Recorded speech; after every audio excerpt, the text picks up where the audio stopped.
There is one number on your statement that was designed, very deliberately, by people who are extremely good at this, to keep you exactly where you are. It is printed every single month. It looks like helpful information. It is presented as the responsible thing, the amount you are supposed to pay.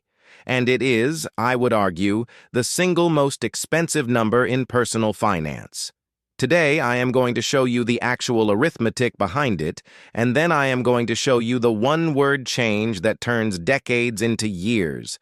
The numbers in this one are genuinely hard to believe the first time you see them. Here is the plan. This episode sits on the OWE stop of the loop, the part where the balance stops being an event and becomes a permanent feature of your life. 6 shifts. 1.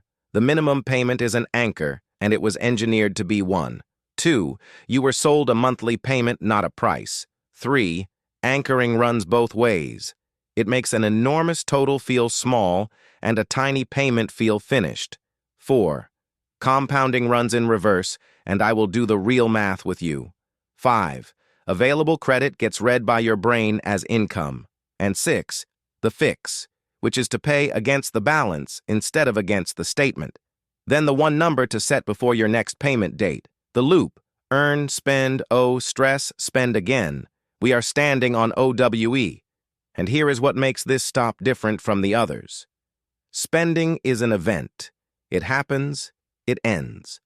Owing is a condition. It does not happen. It persists. It is there every day whether you think about it or not, quietly compounding in the background while you get on with your life. Which means the psychology of this stop is completely different. There is nothing to resist, no moment of temptation to white-knuckle through. There is just a number that sits there, and a statement that arrives once a month telling you what to do about it. And what that statement tells you is not neutral. It is the most carefully designed sentence in the whole document. 2 panels. On the left, the math. And today, unusually, we are going to spend real time on the left panel, because the arithmetic here is genuinely the story. On the right, the mind. And this is the one episode where the 2 panels are directly connected, because the number in question does something clever. It uses your psychology to produce a mathematical outcome. It is not that the maths is hidden, it is printed right there. It is that the number is placed in a way that stops you from ever doing the maths. So today, the gap between the panels is not a metaphor. It is about 39 years wide, and I am going to show you exactly where it comes from. Shift 1. The minimum payment is an anchor, and anchoring is one of the most reliable effects in all of human decision-making. Here is what anchoring means.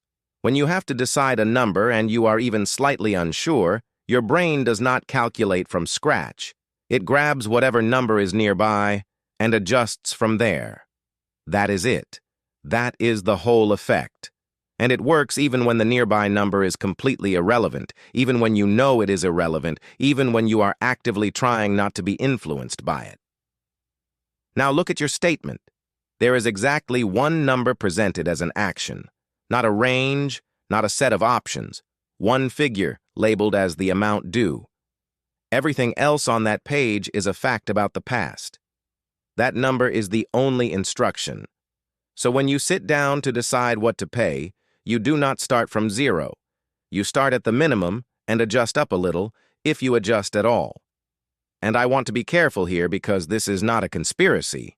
The minimum has to be printed and there are rules about how it is calculated, but the effect is completely real. The number that appears is the number that gets paid or something close to it. Whoever chooses the anchor chooses the outcome, and it is not you. Shift 2. Most of what you owe was not sold to you at a price. It was sold to you as a monthly payment.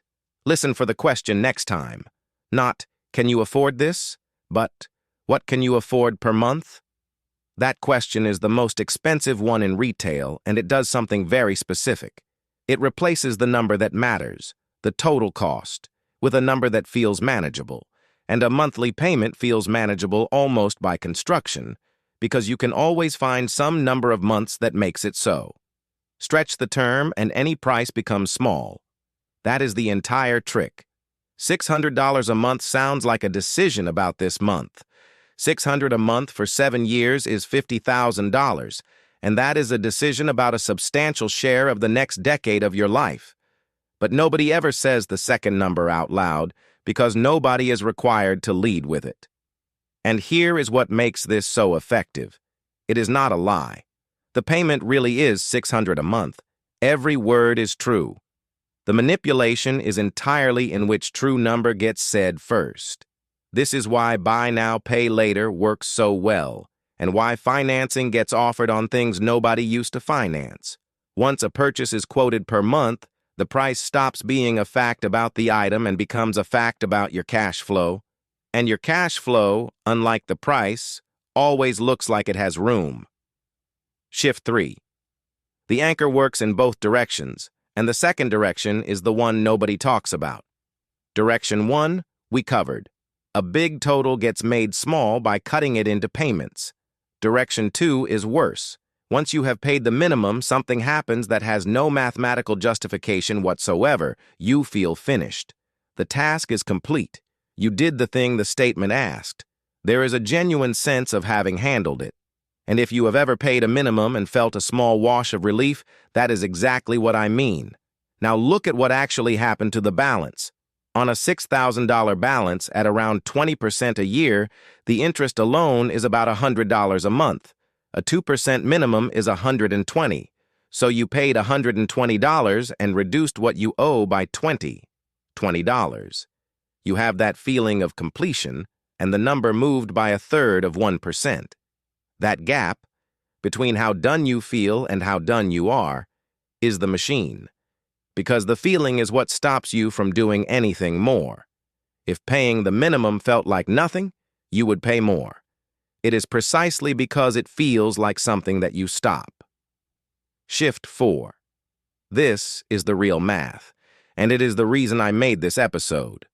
Compounding is the most celebrated force in finance, the whole reason index funds work, the thing every investing video is about. It is also completely indifferent to which way it points, and when you carry a balance, it is pointed at you. So let us run it. $6,000 at about 20% a year. Round numbers, illustrative, not a quote from any real product. Now pay the minimum, and pay only the minimum, every month, forever. Here is the part that changes as you go. The minimum is a percentage of the balance, so as the balance falls, your payment falls too. It is always shrinking, always staying just ahead of the interest by a hair. On a straight 2% of balance minimum, that $6,000 takes roughly 48 years to clear, and you repay somewhere north of $30,000. 48 years. Now, minimums are calculated differently in different places. A common alternative is the interest plus 1% of the balance, which is more aggressive. Run that one and you get about 20 years and about $15,000 repaid. So depending purely on a formula you did not choose and probably have never read, the same $6,000 cost you either 20 years or almost 50. That range is not about your discipline, it is about arithmetic you were never shown. And notice the shape of what is happening, because it is genuinely elegant. The minimum is not designed to fail to pay off the balance. That would be obvious and people would notice. It is designed to pay it off eventually. Just very, very slowly, on a schedule where the payment shrinks in step with the balance so that the finish line moves away from you at almost the same speed you walk toward it. You are always making progress. You are always nearly getting somewhere. That is a far better trap than one that simply does not work, because a trap that does not work gets noticed in month 2. Shift 5. Your brain reads available credit as income, and it does it automatically. Think about how a credit limit is presented, a number sitting in an app labeled as what is available to you. Structurally, that is identical to how a bank balance is presented, a number in an app labeled as available. And your brain, making a fast decision in a shop or on a phone at 11 at night, does not carefully distinguish between money you have and money you can borrow. Both read as capacity. Both read as yes, I can. This is why a credit limit increase feels good. Nothing changed. You did not earn anything. Your net worth is identical, and in fact, your risk just went up. But it lands like a raise, because the number that represents what you can do went up. There is a second, sharper version of this, the paid-down balance that becomes room. You work hard, you get the balance down, and now there is space on the card. That space does not feel like a debt you have partially escaped. It feels like a resource you have earned. And that is how so many people end up cycling the same balance for a decade, paying it down, feeling the space, using the space, paying it down again. That is the loop in its purest form, and it is why the last shift is a mechanical fix and not a motivational one. Feelings this reliable are not going to be talked out of you. There is one practical consequence worth saying plainly. If you know that available space reads as income to you, and for most people it does, then the space itself is the thing to manage, not just the balance. Some people move the card out of the wallet. Some remove it from the phone.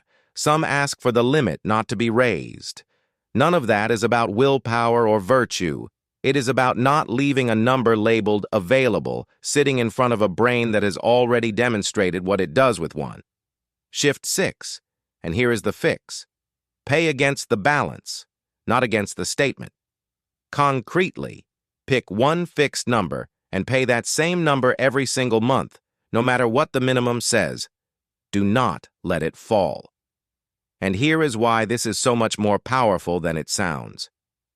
Go back to our $6,000 at 20%. The first minimum was $120. Following the shrinking minimum from there takes 48 years.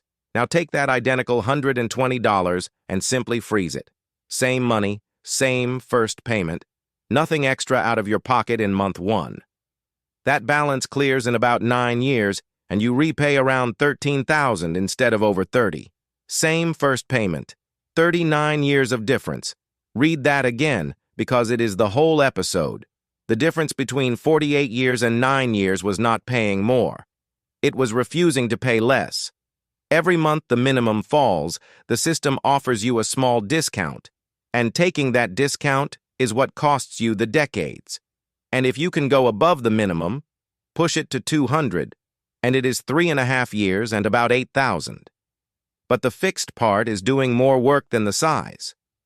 A modest amount that never drops beats a bigger amount that sags every month, because the whole design of the minimum is to sag.